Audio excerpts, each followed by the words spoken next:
You've heard the jokes. In 2019, when the leader of the free world suggested buying a literal ice cube 4 times the size of France, the world laughed. They called it a colonial fever dream. They said it was the worst real estate pitch in history. But let me tell you something about capital. Money doesn't laugh. It waits. And right now, the most powerful people on this planet, from the boardrooms of Beijing to the war rooms of the Pentagon, are staring at this frozen wasteland like it's the last bottle of water in a desert. Imagine it's 2 a.m. in Nuuk. You're standing on the docks. The air is so cold it feels like glass in your lungs. You've lived here your whole life, thinking you were at the edge of the world, forgotten, unreachable. But then you look at the horizon, and for the first time in history, the world isn't ignoring you. It's coming for you. You realize your backyard isn't just ice anymore. It's the starting line for World War III's economic front. Welcome to the great game. And today, the Primal Capital team is going to show you why everyone is about to go all in on the kingdom of ice. To understand Greenland, you have to stop looking at it as land and start looking at it as a bridge. For thousands of years, if you wanted to move goods from the factories of the east to the markets of the west, you had one option: the Suez Canal.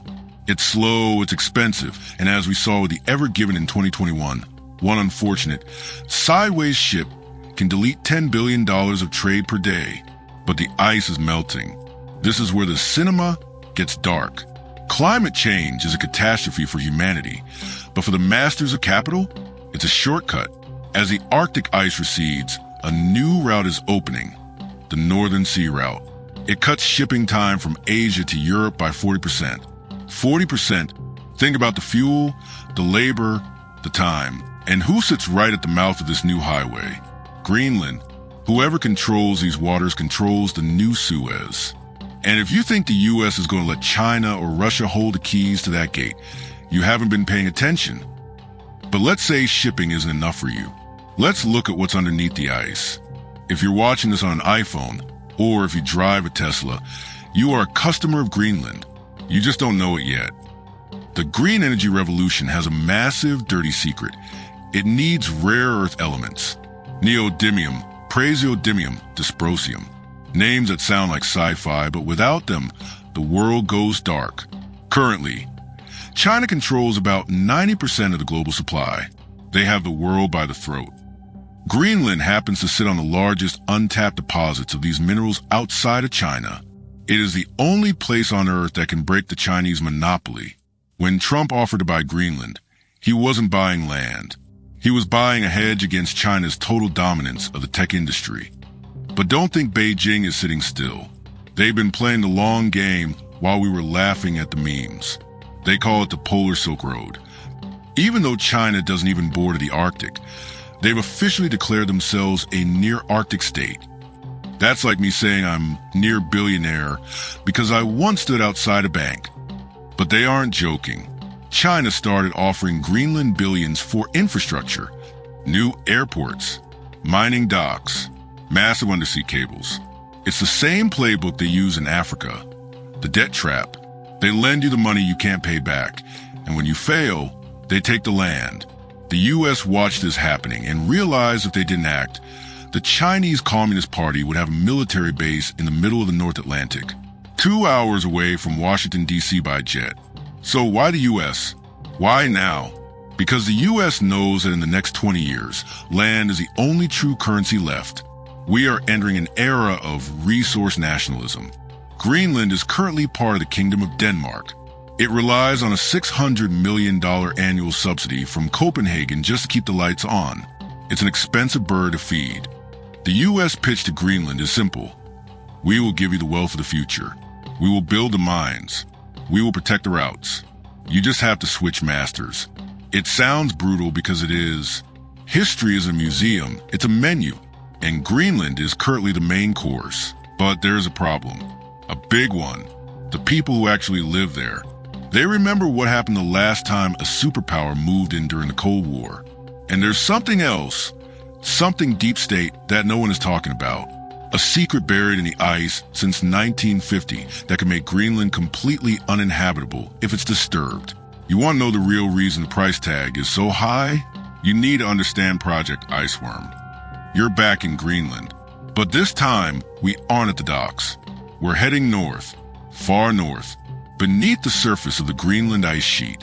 In 1960, while your grandparents were worried about the price of milk, the Pentagon was building something straight out of a Bond movie, Camp Century. Publicly, it was a scientific research station. Privately, it was Project Iceworm. The plan was to bury 600 nuclear missiles under the ice, pointed directly at the heart of the Soviet Union. 2,500 miles of tunnels, a portable nuclear reactor, a city of secrets frozen in time. But they forgot one thing. The ice moves. Glaciers shift. The military realized the tunnels would collapse, so they packed up and left in 1967. They figured the ice would keep their secrets forever. But remember what I told you earlier? The ice is melting. Now, the ghost is coming back to haunt the kingdom of Denmark. Radioactive coolant, PCBs, and thousands of tons of waste are rising to the surface.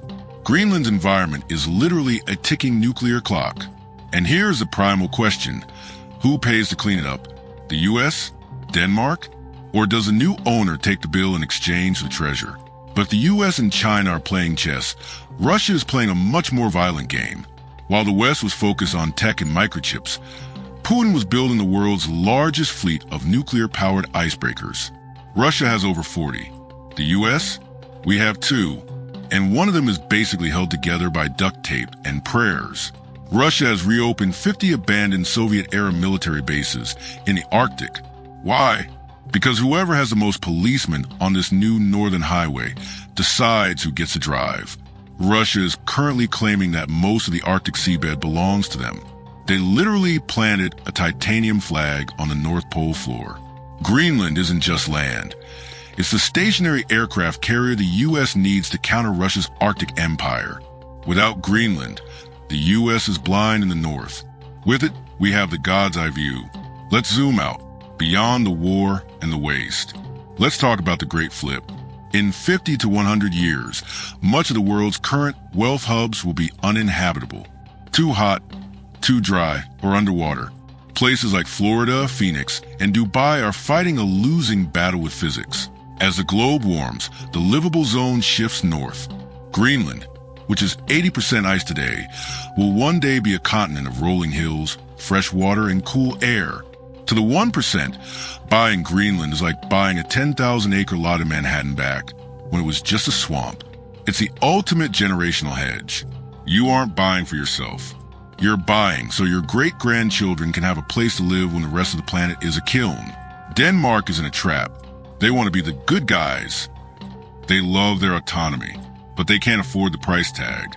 Greenland wants total independence, but if they leave Denmark tomorrow, their economy collapses. They become a vulnerable state, open to whoever shows up with the biggest checkbook. So Denmark has a choice. Let the U.S. effectively occupy the island via economic investment, or watch as Chinese corporations buy up every mine and every port. It's not about if Greenland is for sale. It's about which empire gets to sign the lease. So, why does the U.S. want to buy Greenland? It's simple. Shipping routes to bypass Suez, rare earth minerals to crush China's tech monopoly, nuclear silos to stare down Russia, and the ultimate climate-safe real estate for the next century. History is just a game of musical chairs. For 500 years, the Atlantic was the center of the universe. For the last 50, it was the Pacific. But the music is changing. The chairs are moving. And the next seat is sitting right under the ice. At Primal Capital, we don't look at the world the way they want you to see it. We look at the incentives. And right now, every incentive points north. The ice is melting. The game is on. Are you watching, or are you just frozen? If you want to know what the great game has in store for the global economy next, you need to be in the vault. Hit the subscribe button, turn on notifications, and welcome to the inner circle of the archivist. I'm the CEO of Primal Capital, and I'll see you when the next secret breaks.